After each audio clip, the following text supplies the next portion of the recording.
الحمدللہ رب العالمین والصلاة والسلام علی سید الانبیاء والمرسلین وعلی آلہ واصحابہ اجمعین اما بعد.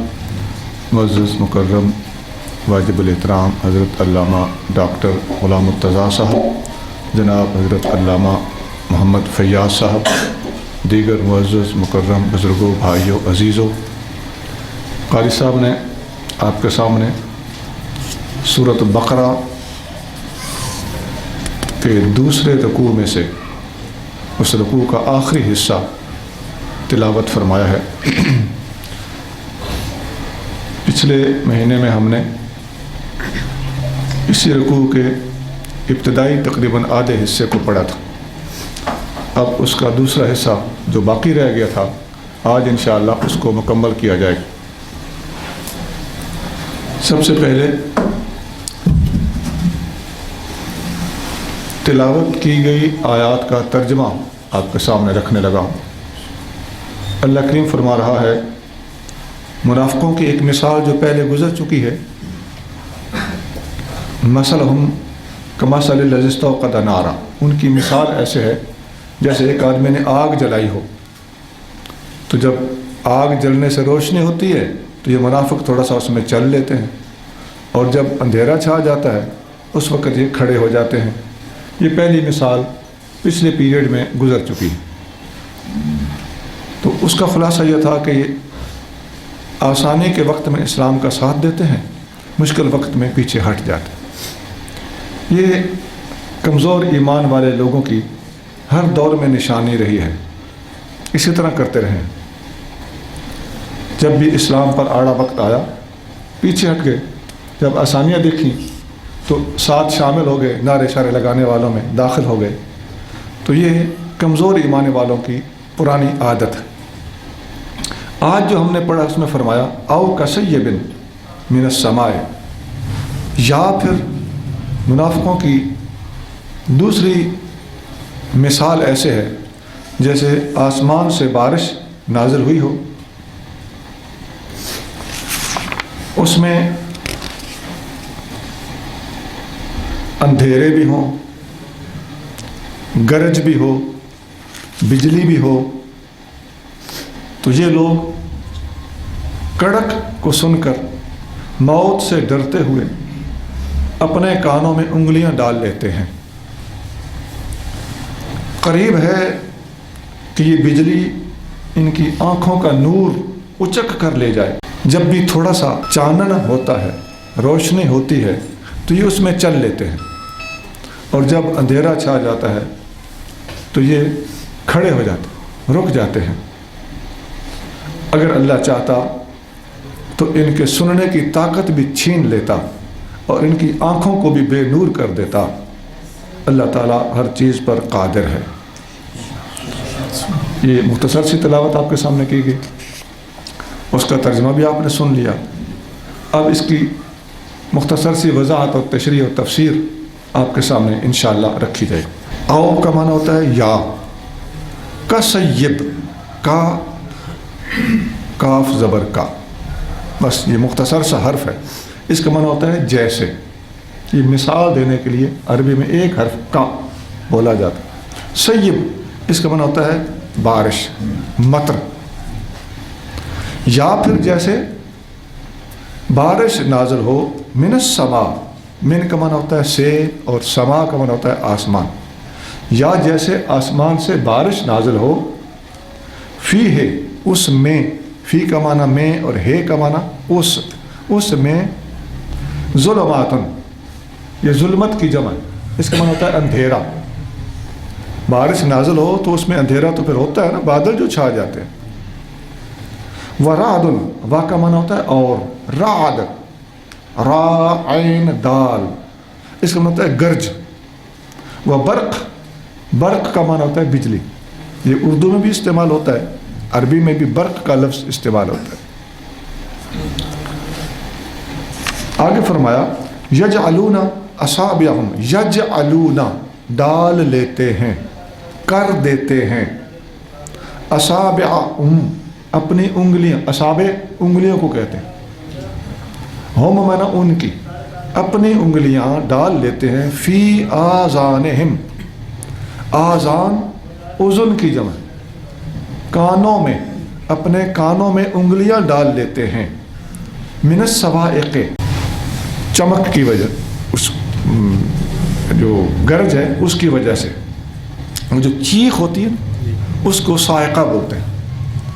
تو بارش کی اور بادل کی چیخ سے جب یہ ڈرتے ہیں تو حذر الموت، حذر کا معنی ہوتا ہے ڈر، موت وہی اردو والا لفظ ہے، موت کے ڈر سے بادلوں کی چیخ یا گرج اور کڑک سن کر اپنے کانوں میں انگلیاں ڈال لیتے ہیں۔ واللہ محیط بالکافرین، اور اللہ تعالیٰ محیط، محیط منا احاطہ کیے ہوئے، اللہ تعالیٰ کی قدرت سے یہ لوگ طاقت سے، پہنچ سے باہر نہیں ہیں۔ بالکافرین اس کا معنی ہے کافروں کا، اللہ تعالیٰ احاطہ کیے ہوئے ہے کافروں کا۔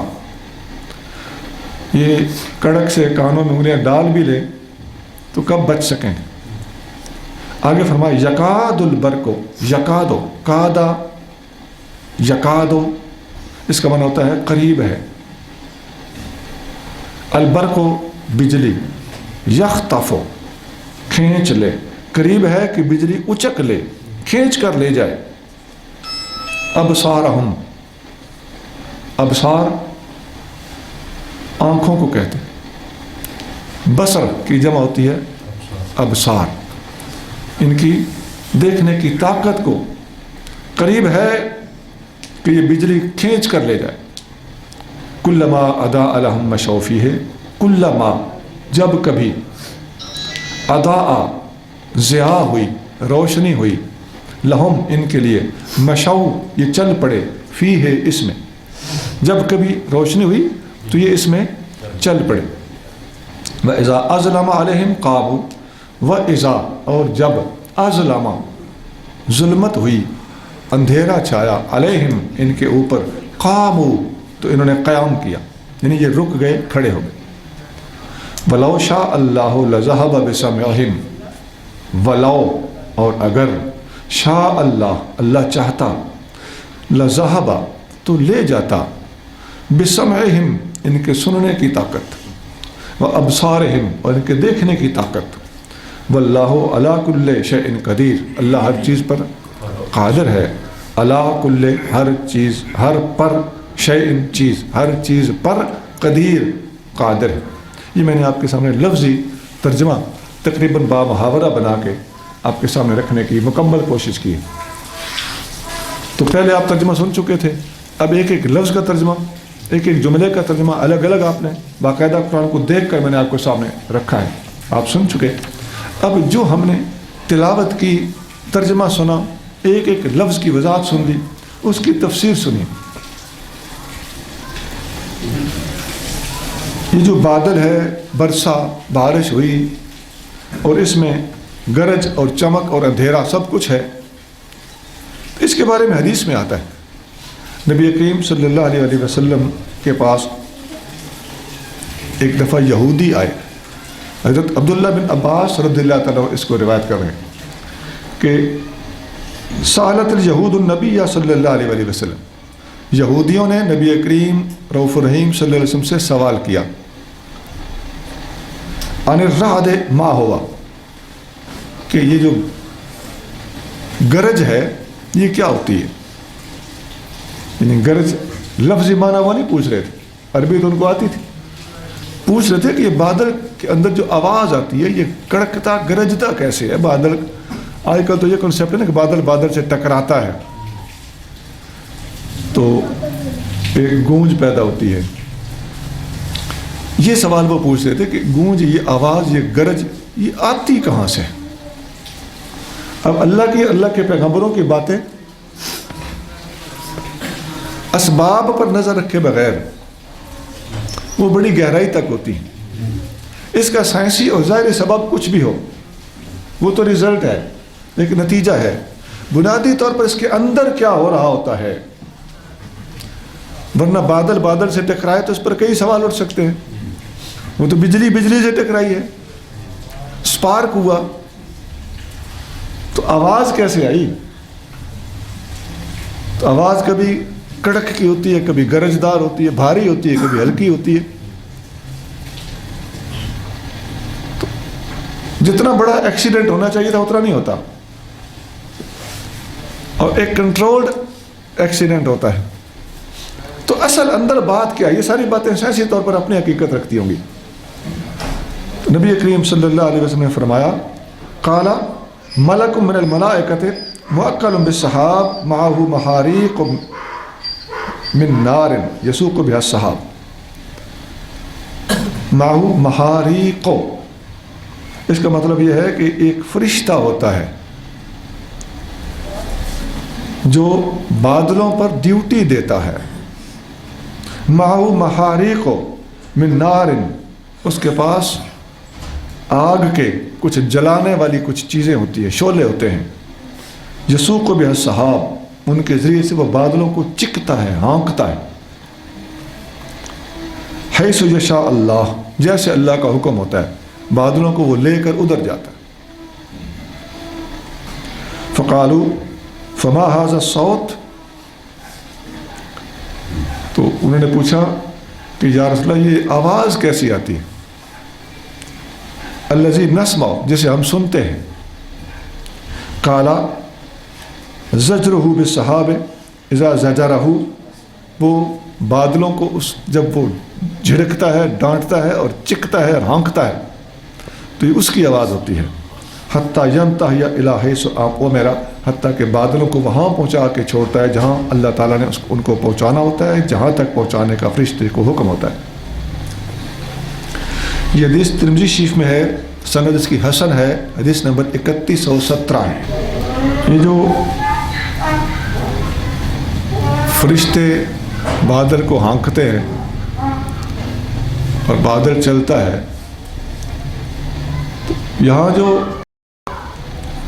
جن لوگوں کا ذہن اللہ تعالیٰ کی قدرت اور ہر چیز کے اصل پس منظر پر جاتا ہے اور ان کا ایمان اور یقین مضبوط ہوتا ہے، وہ ان حقائق کو آرام سے سمجھ بھی لیتے ہیں، ان پر یقین بھی رکھ لیتے ہیں.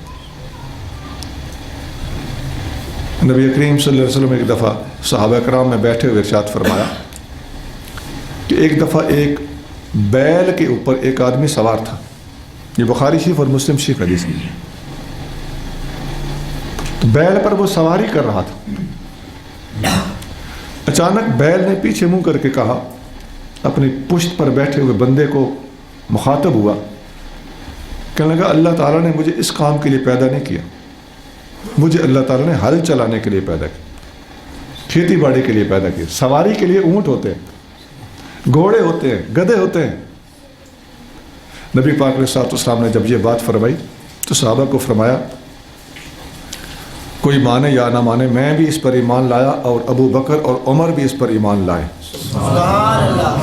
اور بعض حدیث میں آتا ہے کہ ابو بکر اور عمر پاس نہیں تھے، ابو بکر اور عمر پاس بیٹھے ہوئے نہیں تھے. نبی پاک کو ان کے ایمان اور یقین پر اتنا اعتماد تھا کہ ایسے مضبوط ایمان والے لوگ ہیں کہ وہ بیل کا بولنا، اگرچہ عام بندہ کہے گا کہ بیل کیسے بول سکتا ہے، یہ سائنس کے خلاف ہے، ایک روٹین کے خلاف ہے، ہمارے تجربے اور مشاہدے کے خلاف ہے. نبی پاک علیہ السلام نے فرمایا میں بھی اس پر ایمان لایا، ابو بکر بھی ایمان لایا، عمر بھی ایمان لایا، اور وہ دونوں پاس نہیں تھے. اس سے ان کے ایمان کی بھی بڑی بھاری تصدیق ہوتی ہے کہ ان کا ایمان اس کائنات میں نبی کریم صلی اللہ علیہ وسلم کے بعد درجہ رکھتا ہے. اور آقا کو ان پر اتنا اعتماد تھا کہ ان سے پوچھے بغیر، کنفرم کیے بغیر آقا کو پتہ تھا کہ انہوں نے جب سننا ہے تو وہ یہ نہیں کہیں گے کہ یہ میرا دل نہیں مانتا، میری سائنس نہیں مانتی، وہ یقیناً کہیں گے کہ اللہ تعالیٰ اس بات پر قادر ہے، وہ جو چاہے کر سکتا ہے، اور فرمان مصطفیٰ سے نکل رہا ہے تو وہ درجہ اولا درست ہے. بڑی پرانی بات ہے. میں نے اپنی والدہ سے ایک دفعہ پوچھا، دیہاتی خاتون تھی، سکول کا ایک پا بھی نہیں پڑھی تھی، بس قرآن شریف ناظرہ پڑھا ہوا تھا. میں نے پوچھا امی جان یہ جو ہم سر میں مالش کرتے ہیں تو سر کے اندر تو ہڈی ہے بڑی مضبوط، بادام روغن کی اب جب سر میں مالش کرتے ہیں تو دماغ کو تری کیسے پہنچتی ہے؟ راستے میں ہڈی ہے جو رکاوٹ ہے. اچھا آپ لوگ بھی سوچیں, سوچنے والی بات ہے کہ بادام روغن اندر کیسے داخل ہوتا ہے. اس کے کوئی جواب اور بھی ہو سکتے تھے, لیکن جو انہوں نے جواب دیا وہ میں آپ کے سامنے رکھنے لگا ہوں. تھوڑا سا جملہ بولا امی نے, 1 2 3 سیکنڈ سوچا, سوچ کے فرمایا, ایسے چپ ہو گئی, منہ پکا کر کے میری طرف دیکھا, خدا دی قدرت نال.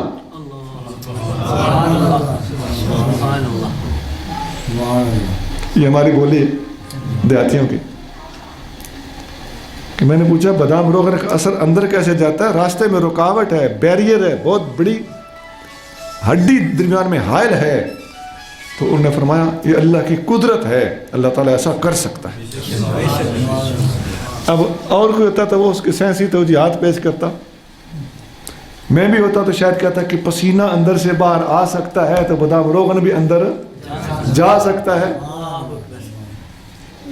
لیکن انہوں نے جو جواب دیا تو میرے مدرسوں کا طالب علم ہونے اور قرآن و سنت کا طالب علم ہونے کے باوجود انہوں نے مجھے حیران کر دیا. جب انہوں نے یہ بات بولی میرے ایمان کو ایک نئی تازگی نصیب ہوئی. سبحان اللہ, یہ ہوتا ہے ان پڑھ بندے کا ایمان. یہ لوگ ان پڑھ نہیں ہوتے, یہ لوگ ہم سے زیادہ پڑھے لکھے ہوتے ہیں جن کا ایمان مضبوط ہوتا ہے.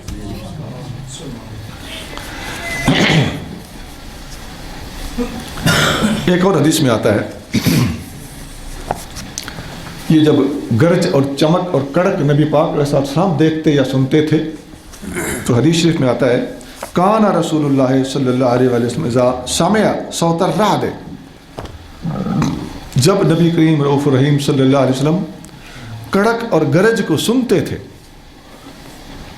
والصواعق اور بجلیاں چمکتی سنتے تھے, آپ یہ دعا فرماتے تھے, گرج سننا, کڑک سننا, بجلی دیکھنا یا سننا, تو بادل کی خطرناک آواز سن کر آقا یہ دعا فرماتے تھے اللہم لا تقتلنا بغضبک ولا تہلکنا بعذابک وعافنا قبل ذلک. اے اللہ ہمیں اپنے غضب کے ذریعے سے قتل نہ کرنا اور ہمیں اپنے عذاب کے ذریعے سے ہلاک نہ کرنا, اور عذاب سے ہمیں عافیت عطا فرمانا, عذاب آنے سے پہلے ہم سے درگزر کرنا, ہمیں معاف کر دینا. میرا بھائی بادل ہو تو ہمیں یہ دعا کرنی چاہیے. ظاہر ہے آقا کریم صلی اللہ علیہ وسلم کو تو کوئی ڈر خطرہ نہیں تھا نہ ہلاک ہونے کا. آپ اللہ کے پاک پیغمبر ہیں, اللہ کے محبوب ہیں, معصوم ہیں. انبیاء کے ساتھ اللہ تعالیٰ نے یہ وعدے کیے ہیں بخشش و مغفرتوں کے, وہاں یہ معاملہ نہیں ہے. یہ ہماری تعلیم کے لیے تھا. یا آپ کریم صلی اللہ علیہ وسلم کی اللہ تعالیٰ سے وہ خشیت تھی جو ہماری سمجھ سے بالا تر ہے. تو اللہم لا تقتلنا بغضبک ولا تہلکنا بعذابک وعافنا قبل ذلک, مختصر سی دعا ہے. متقی لوگ اگر اس کو یاد کر لیں تو بڑی بات ہے, سنت ہے. یہ حدیث ترمذی شریف میں موجود ہے, پہلی حدیث بھی ترمذی میں تھی, یہ بھی ترمذی شریف میں ہے. حدیث نمبر 3450 ہے اور مسند احمد میں بھی ہے 5765 حدیث میں. یہ حدیثوں کے نمبر پڑھنے کا کوئی خاص ایسا مقصد نہیں ہوتا, عوام کو بات سمجھانا مقصود ہوتی ہے. لیکن ہوتا آج کل یہ ہے کہ لوگ ذرا مرعوب ہوتے ہیں, تو بعض ایسے جاہل اور مروڑ تروڑ کرنے والے لوگ آج کل نیٹ پہ سوار ہیں جو حدیثوں کے نمبر پڑھ پڑھ کے لوگوں کو روب جماتے رہتے ہیں. تو اس لیے ہم نے مجبوراً یہ باتیں بتائیں کہ یہ نمبر ہمیں بھی پڑھنا آتے ہیں, لیکن یاد رکھیے حدیث صحیح ہونی چاہیے, نمبر سے کام نہیں چلتا, اور اس کی توجیہ اور تشریح اور تفسیر صحیح ہونی چاہیے, اور بات علمی ہونی چاہیے, اور قرآن و سنت کے معیار کے مطابق تحقیقی گفتگو ہونی چاہیے. میرے پاس ایک بندہ آیا تو نیٹ پہ کوئی نوجوان آتا ہے, وہ حدیثوں کے نمبر بڑے پڑھتا ہے. تو وہ بزرگ آدمی تھے, میرے پاس آئے تو اس کی وہ تعریفیں کرنے لگے. وہ بڑی پیڑھی بات کرتا ہے.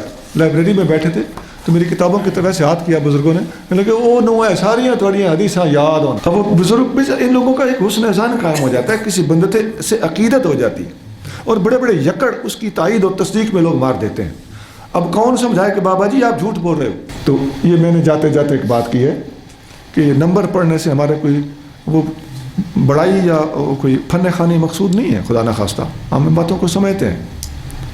حدیث صحیح ہونی چاہیے اور حوالہ دے دیں، دور حوالے کا ہے یا اس طرح کہ کچھ لوگ نوجوان اس چیز کو ڈیمانڈ کرتے ہیں تو ہم اس کو پورا کرنے کے لیے ایسا کر رہے ہیں، ورنہ اللہ کرے ہم حدیث صحیح پڑھیں اور اس کی تشریح صحیح کریں۔ یہ جو فرمایا کہ جب روشنی ہوتی ہے تو چل لیتے ہیں، جب اندھیرا ہوتا ہے تو کھڑے ہو جاتے ہیں، یہ منافقوں کی ایک عادت ہے۔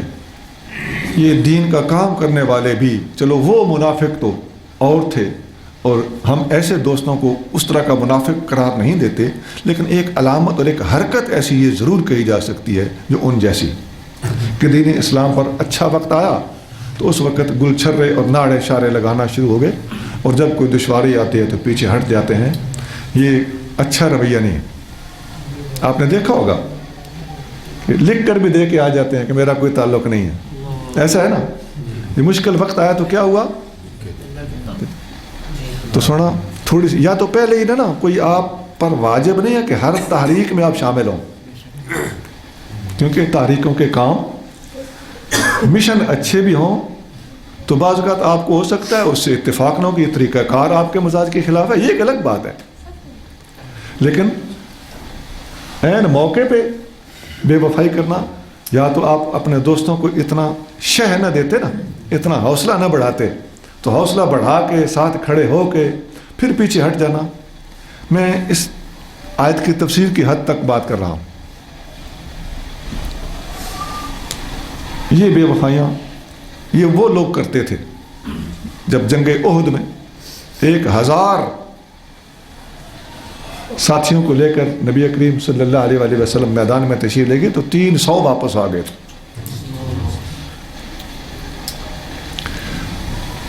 بعد میں وہ لوگ آہستہ آہستہ کچھ ایمان لے آتے گئے، مخلص ہو گئے، کچھ لوگ مرتے گئے۔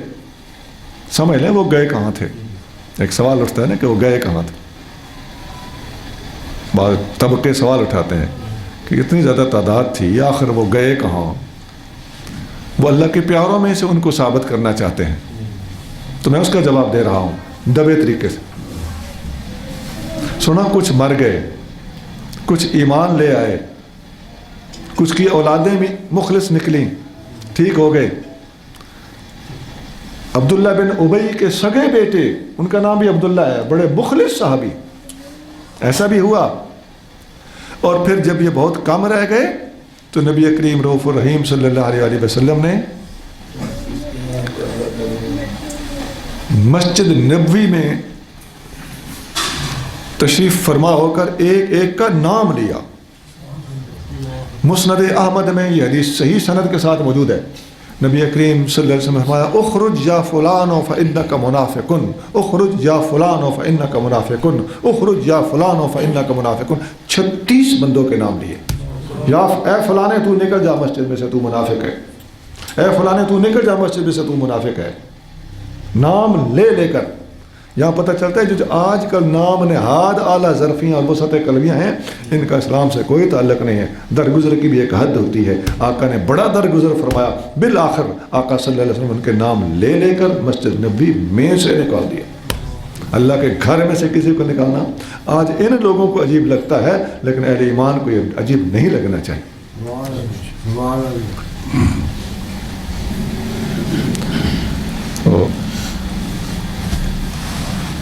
کچھ بچے کچے رہ گئے، نبی کریم صلی اللہ علیہ وسلم کے وصال کے بعد وہ مرتد ہو گئے تھے، ان کے خلاف صدیق اکبر نے جہاد کیا۔ اب سمجھ آ گئی کہ منافقین کہاں کھپ گئے، اور صدیق اکبر نے ان کا کیا علاج کیا۔ انہوں نے زکوٰۃ کا انکار کیا تھا، انہوں نے ہی ارتداد اختیار کیا تھا، اور کچھ مرتدین ایسے بھی تھے جنہوں نے نبی پاک کے صلوات و سلام کے بعد اپنے اپنے نبوتیں ان کے دعوے داغنا شروع کر دی، جھوٹ موٹ کے نبی بن بیٹھے، متنبی ہو گئے۔ اور ایک اور بات بھی ہے، کچھ لوگ جو صحابہ اکرام کو برا بھلا کہتے ہیں، ان کی اپنی کتابوں میں لکھا ہوا ہے کہ کہ حضرت امام جعفر صادق نے فرمایا کہ نبی کریم صلی اللہ علیہ وسلم کے زمانے میں جتنے منافق تھے آج ہمارے عاشق بنے ہوئے ہیں. اب سمجھ آ گئی جی بات. تو بات الٹے سوال اٹھانے والوں کے گلے میں فٹ ہو گئی. تو ان کی بچی کھچی اگر کوئی شخصیت تھی تو انہوں نے یہ رنگ اختیار کر لیا, محبت اہل بیت کا ڈھونگ رچا لیا. اور میں آپ کو بتا کے آ رہا تھا, پچھلے رکوع میں بتایا تھا کہ مدینہ پہنچنے کے بعد, ہجرت کرنے کے بعد آقا نے دیکھا کہ وہاں منافقین ہیں. مکہ میں منافق ہوتے ہی نہیں تھے. کیوں؟ مکہ میں بال بچے چھوڑنا, زمینیں چھوڑنا, بستے گھر چھوڑنا, ہجرت کرنا, مشکلات اٹھانا, وہ بڑا مشکل تھا, دل گردے کا کام تھا. مخلصین کے سوا وہاں ٹھہر ہی کوئی نہیں سکتا تھا. تو پتہ چلتا ہے کہ چاروں خلفائے راشدین اور جتنے بھی مہاجر صحابہ اکرام ہجرت کر کے مکہ شریف سے مدینہ گئے تھے, ان کی مکی زندگی کے دوران جتنے بھی مسلمان ہوئے ہیں تمام کے تمام مہاجرین, ان میں سے ایک بھی منافق ہو ہی نہیں سکتا.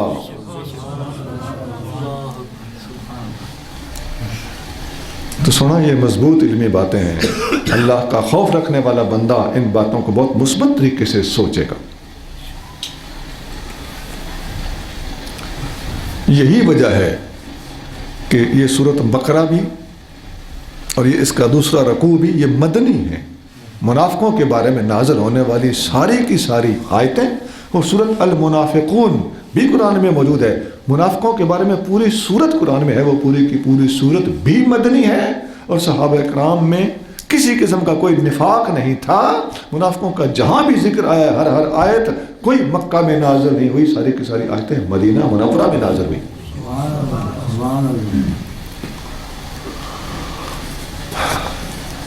آپ لوگوں کو یہ بات اچھی طرح یاد ہو جانی چاہیے کہ نفاق مکہ میں ہو ہی نہیں سکتا. منافقت اگر تھی تو مدینہ میں تھی.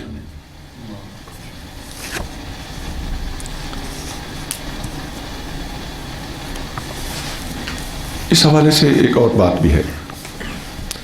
منافقوں کی پچھلی دفعہ میں نے ایک نشانی بتائی تھی, آج دوہرا دیتا ہوں ٹوٹل نشانیاں بتانے کی غرض سے.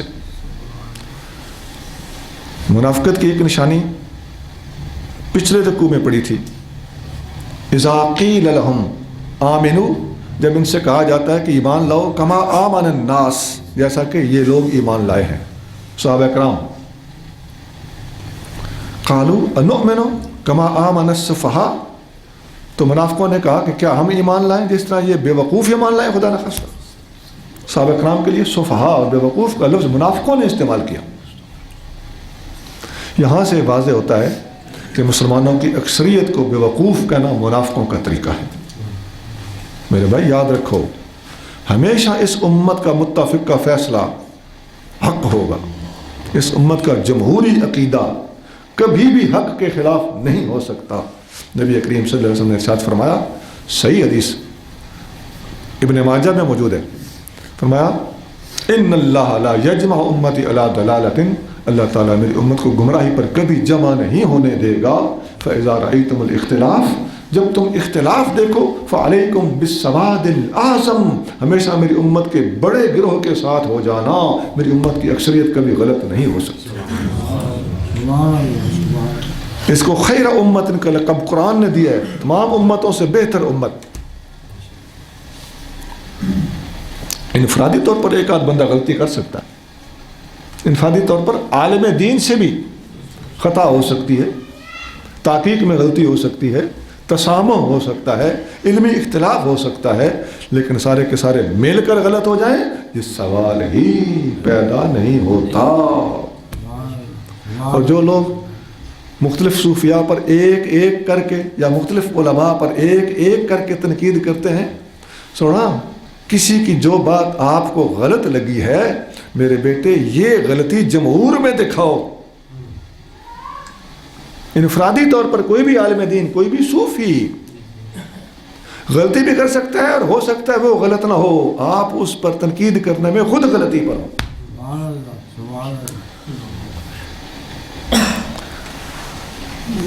یا اس بات کا وہ مطلب نہ ہو جو آپ نے مروڑا تروڑا ہے۔ تو اکثریت کو غلط کہنا، بات ادھر کیا کرو، یہاں سامنے بیٹھو، ایک ایک فرد کے ہم ذمہ دار بھی نہیں ہیں، ٹھیکیدار بھی نہیں ہیں، اور ایک ایک فرد کی کوئی گارنٹی قرآن و سنت میں ہے بھی نہیں۔ ایک ایک فرد کی اگر گارنٹی ہے تو یا رسولوں کی ہے حضور، یا حضور کے صحابیوں کی ہے۔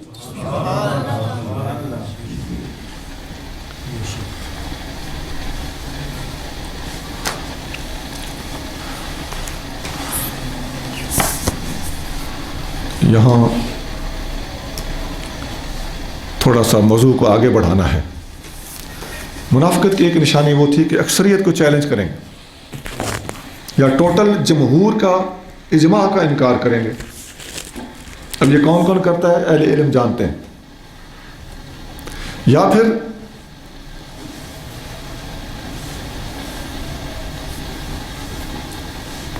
حضور کی امت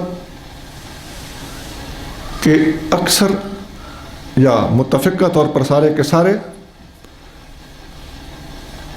علماء کی توہین اس طریقے سے کریں گے کہ مولوی انج کہندے نے، نبی پاک صلی اللہ علیہ وسلم کا دشمن، سوچ لو، نبی پاک کا دشمن نبی پاک پہ تنقید کرے تو مرے گا کہ نہیں مرے گا؟ اسے پتہ ہے کہ لوگ مجھے چیر ڈالیں گے۔ نبی پاک کے دشمن نے ایک نیا راستہ سوچا ہے کہ نبی پاک پر تنقید کرنے کی بجائے دشمن نے سوچا کہ نبی کے یاروں پہ تنقید کرو، نبی کی امت کے علماء پہ تنقید کرو۔ اگر کوئی بندہ ایک مولوی پر تنقید کرتا ہے تو ہو سکتا ہے مولوی غلط ہو، ممکن ہے نا، ہو سکتا ہے یہ بندہ خود غلط ہو سکتا ہے اس مولوی سے اس بندے کو اختلاف ہو سکتا ہے مولوی اور مسلک کا ہو، یہ بندہ اور مسلک کا ہو۔ ایک مسلک والا دوسرے پہ اعتراض کرتا ہے، سمجھ آتا ہے کہ مسلکی جھگڑا ہے، دوسرا تیسرے پہ اعتراض کرتا ہے، سمجھ میں آتا ہے کہ یہ مسلکی جھگڑا ہے۔ ایک بندہ وہ ہے جو ساری کی ساری مولویت پہ اعتراض کرتا ہے۔ سب مولویوں پہ اعتراض کرنا نبی پاک کے دشمن کا کام ہے، خدا کی قسم کھا کے کر۔ ایسا ہی جو طبقہ مولوی یہاں پر تنقید کرے، آپ مرزا قادیانی کی کتابیں اٹھا کے دیکھ لو، یہ لفظ ہے طبقہ مولوی، یہاں یہ لفظ لکھتا ہے۔ تو علماء کا ملا کہہ کر، طبقہ مولویاں کہہ کر، سارے مولوی کہہ کر تنقید کرنے والا دراصل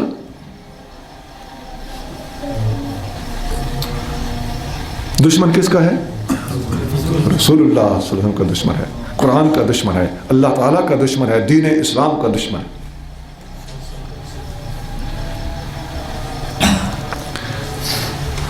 اور تھوڑا آگے چلیے، منافقت کی اور بہت سی نشانیاں جو آج ہم نے پڑھنی ہیں۔ منافقت کی ایک خاص ترتیب کے لحاظ سے جو پہلے گزر چکی ہیں، جب بیان کر چکا ہوں اپنی جگہ پہ۔ منافقت کی پہلی نشانی آج جو عرض کرنے لگا ہوں وہ یہ ہے کہ سب سے بڑا منافق وہ ہے جو اللہ اور اس کے رسول سے بغض رکھتا اور اوپر سے کلمہ پڑھا ہوا۔ وہ جو سورت منافقون ہے نا، وہ انہی منافقوں کے بارے میں نازل ہوئی ہے۔ وہ سورت منافقون ان لوگوں کے بارے میں نازل نہیں ہوئی جن کو ابو بکر و عمر رضی اللہ عنہما سے بغض تھا، یا انہیں حضرت علی المرتضیٰ رضی اللہ تعالیٰ عنہ سے بغض تھا۔ نہیں، سورت منافقون ان منافقوں کے بارے میں نازل ہے جن کے دل میں اللہ کے رسول کا بغض تھا۔ اب پڑھ لکھ کے بیٹھو، ایمان سے بتاؤ بات ایسی ہے کہ نہیں؟ تو منافقت کی یہ نشانی ہمیں بیان کرنی چاہیے، اس کو بھی اسٹیجوں پہ بتایا جانا چاہیے۔ اب اس کے بعد اگلا منافق وہ ہے، اس سے کم درجے کا منافق، سب سے اونچا منافق یہ ہے۔ اس سے اگلا منافق وہ ہے جو صرف ابو بکر صدیق اور عمر فاروق سے بغض رکھتا ہو۔ امام احمد بن حنبل نے فضائل صحابہ میں ایک حدیث بیان کی ہے، نبی کریم رؤوف الرحیم صلی اللہ علیہ وسلم نے فرمایا حب ابی بکر و عمر ایمان و بغضہما کفر، ابو بکر اور عمر کی محبت ایمان ہے اور ان کا بغض کفر ہے. یہ فرمان مصطفیٰ ہے جی. فضائل صحابہ میں یہ حدیث موجود ہے. اور فضائل صحابہ میں یہ امام احمد بن حنبل کون ہے؟ یہ امام بخاری کے استاد ہیں، بڑی پرانی کتاب. اور فضائل صحابہ میں حدیث 2 جگہ پر موجود ہے. یہ نبی پاک صلی اللہ علیہ وسلم سے بغض رکھنے والا پہلا منافق، اور ابو بکر و عمر رضی اللہ عنہما سے بغض رکھنے والا اس سے اگلا منافق. ایک اور حدیث میں آتا ہے، ترمذی شریف میں یہ حدیث موجود ہے. نبی کریم رؤوف الرحیم صلی اللہ علیہ وسلم نے اطلاع پائی، کسی نے عرض کیا یا رسول اللہ فلاں آدمی فوت ہو گیا ہے، جنازہ تیار ہے. آپ صلی اللہ علیہ وسلم نے فرمایا انہو کان یبغض عثمان فابغضہ اللہ، میں اس کا جنازہ نہیں پڑھوں گا کیونکہ یہ بندہ عثمان غنی سے بغض رکھتا تھا، لہذا اللہ کو اس سے بغض ہے، میں جنازہ نہیں پڑھوں گا. اب پتہ چل گیا کہ یہ بغض کی داستان کافی ساری وسیع ہے. اور ایک حدیث مسلم شریف اور ترمذی شریف میں موجود ہے، تھوڑے لفظی فرق ہیں. نبی کریم صلی اللہ علیہ وآلہ وسلم نے فرمایا حب علی علامت الایمان بغض علی علامت النفاق. علی کی محبت ایمان کی نشانی ہے اور علی کا بغض منافقت کی نشانی ہے. اب یہ اللہ کے رسول کا بغض رکھنے والے پہلے درجے کے منافق، ابو بکر و عمر کا بغض رکھنے والے اس کے بعد کے منافق، عثمان سے بغض رکھنے والے اس کے بعد کے منافق، علی سے بغض رکھنے والے اس کے بعد کے منافق. اب میں آپ کو حدیثیں پڑھ پڑھ کے سنا رہا ہوں، کتابوں کے نام لے لے کے بتا رہا ہوں. اب ایمان سے سوچتے جانا. ایمان سے بتاؤ، اہل سنت کے سینے میں تمام صحابہ کے بارے میں، اہل بیت کے بارے میں، مرتضیٰ کریم کے بارے میں، ابو بکر عمر و عثمان کے بارے میں ایک جیسی محبت ہے کہ نہیں؟ یہی ہمارا اس دور میں مطالبہ ہے. تمام بھائیوں سے ہم درخواست کرتے ہیں، سونا یہ جو ونڈ کرنے والے آج آ گئے ہیں نا، اللہ تعالیٰ ان سے مجھے اور آپ کو پناہ عطا فرمائے. ایک محبت بیان کی جائے دوسری چھپائی جائے تو تم کیا چھپا رہے ہو؟ فرمان مصطفیٰ کو چھپا رہے ہو صلی اللہ علیہ وسلم. اس پر اور بہت حدیثیں ہیں. بعض حدیثوں میں 4 یاروں کا ذکر ہے کہ ان سب کی محبت ایمان ہے. ایک حدیث بخاری اور مسلم میں نے اب تک جتنی حدیثیں سنائی ہیں ان سب سے بھاری کتابوں میں یہ حدیث آ رہی ہے، جب بھی سنانے لگا. نبی کریم صلی اللہ علیہ وآلہ وسلم نے ارشاد فرمایا ثلاث من کن فیہ کان منافقا خالصا. 3 چیزیں ایسی ہیں جس میں یہ تینوں پائی جائیں وہ پکا منافق ہے. ومن کانت فیہ واحدۃ، جس میں ایک ہوئی، ان نشانیوں میں سے ایک ہوئی، کانت فیہ خصلۃ من النفاق، تو اس کا مطلب ہے جتنی اس میں نشانیاں ہیں اتنا سارا وہ منافق ہے. اذا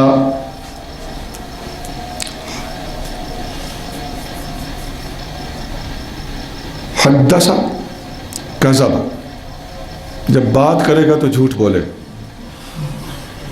وَإِذَا وَعَدَ أَخْلَفَ، جب وعدہ کرے گا تو وعدہ خلافی کرے گا. وَإِذَا اؤْتُمِنَ خَانَ، جب امانت رکھی جائے گی تو خیانت کرے گا. یہ 3 نشانیاں پکے منافق کی ہیں. تینوں جس میں ہوں وہ فرمایا پکا منافق ہے. اور اگر ایک ہو تو اس کا مطلب ہے کہ ایک نشانی اس میں پائی گئی، پکا منافق نہیں ہے. اب یہ حدیث بخاری شریف میں ہے اور شروع میں حدیث نمبر 24 ہے. دوبارہ سن لیں. جب بات کرے گا تو جھوٹ بولے گا، جب وعدہ کرے گا تو وعدہ خلافی کرے گا، جب امانت رکھی جائے گی تو خیانت کرے گا. بخاری میں ایک اور حدیث بھی ہے، مسلم اور بخاری دونوں میں ہے، اس میں چوتھی چیز بھی بتائی گئی ہے. فرمایا اذا خاصم فجر، جب جھگڑا کرے گا تو گالیاں دے، جب جھگڑا کرے گا تو گالیاں۔ ایمان سے بتاؤ اس امت میں گالیاں دینے والا کوئی فرقہ ہے؟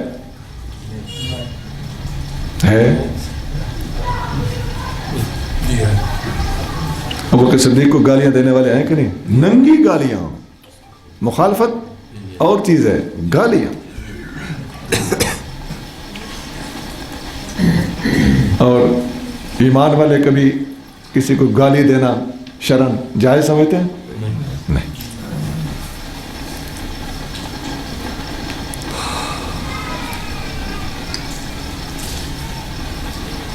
میں نے آخر میں جتنی نشانیاں منافقت کی بتائیں ان میں سب سے پہلا منافق کون ہے؟ جس سے نبی کریم صلی اللہ علیہ وآلہ وسلم سے بغض ہو، یہ سب سے بڑا منافق۔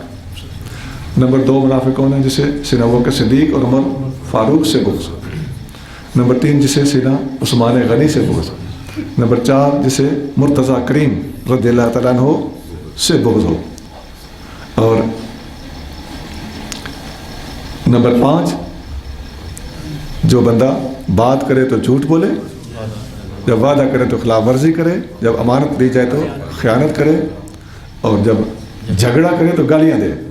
یہ گالیاں دینے والے منافق ہوتے ہیں، یہ ذرا پکی کرنا بات سمجھ لینا، ذرا معاشرے میں پھر ڈھونڈنا کہ یہ کون لوگ۔ اذا خاصم فجر۔ آخر میں ایک حدیث سنا دوں، بخاری اور مسلم میں حدیث ہے۔ نبی کریم رؤوف الرحیم صلی اللہ علیہ وسلم نے فرمایا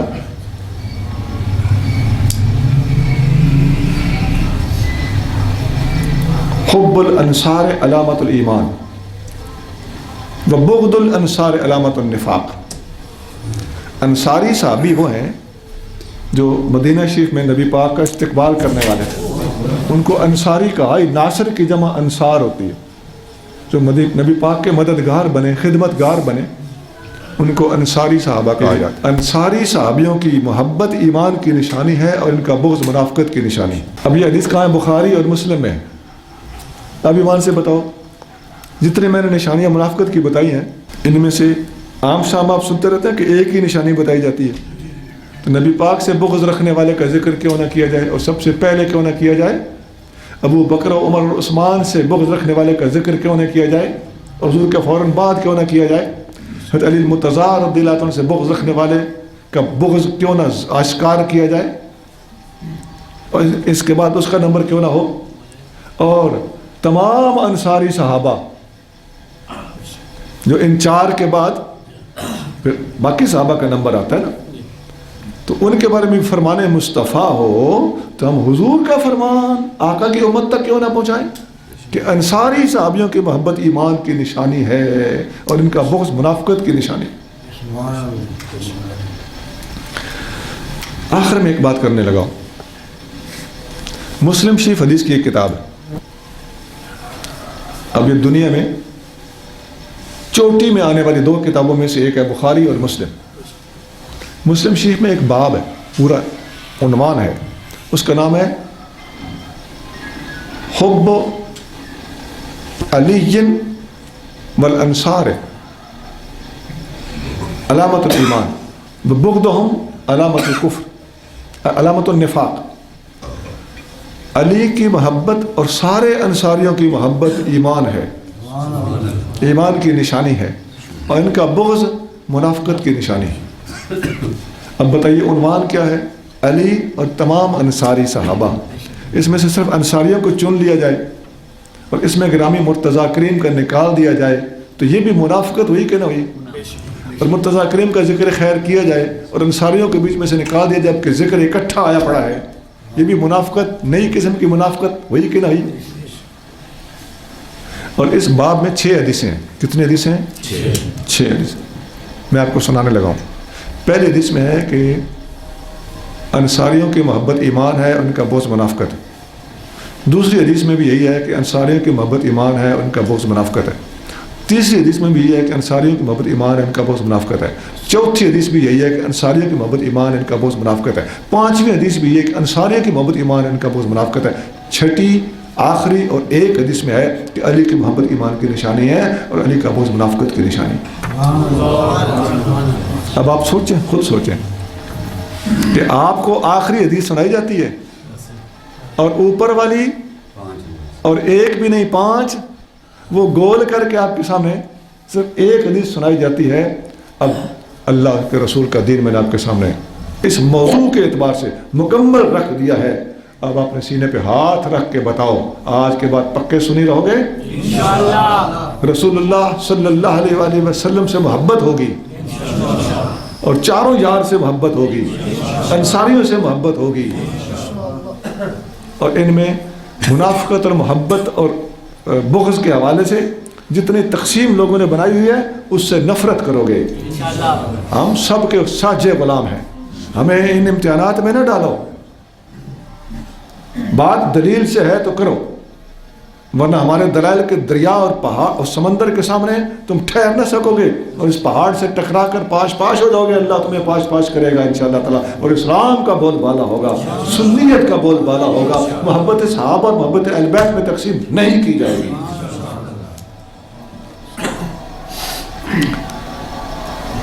آج یہ دوسرا رکوع مکمل ہوا. اللہ تعالیٰ ہمیں قرآن کا فہم عطا فرمائے.